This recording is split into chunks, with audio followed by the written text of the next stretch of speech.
Rome en 12 de notre ère. Un enfant naît dans le fracas des boucliers.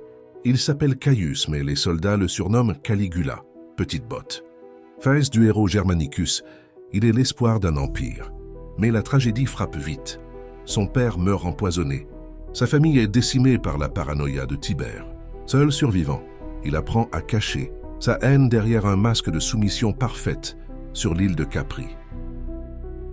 À la mort de Tibère, Rome explose de joie.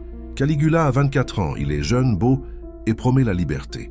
Il brûle les dossiers de trahison, rappelle les exilés et organise des jeux grandioses. Mais au bout de 6 mois, une fièvre mystérieuse le terrasse. Quand il se réveille, l'homme bienveillant a disparu. Quelque chose s'est brisé dans son esprit. La métamorphose commence. Il ne veut plus être un prince. Il veut être un dieu. Il fait décapiter les statues des dieux grecs pour y mettre sa propre tête. Il converse avec la lune et invite Jupiter à dîner. Sa paranoïa devient sanglante. Il force les pères à assister à l'exécution de leurs fils, puis les invite à rire à sa table juste après. L'Empire tremble.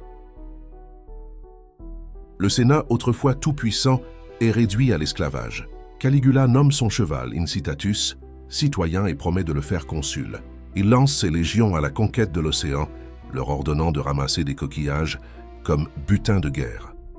Chaque jour est une mise en scène macabre, un test pour voir jusqu'où la peur peut mener les hommes. L'an 41. Le palais est devenu un labyrinthe de terreur. Les prétoriens, sa propre garde, décident d'agir. Dans un couloir sombre, les lames se lèvent. Caligula meurt à 28 ans. Après seulement 4 ans de règne, Rome respire, mais le traumatisme est éternel. Fut-il un monstre né de la folie ou un homme brisé par un pouvoir trop grand?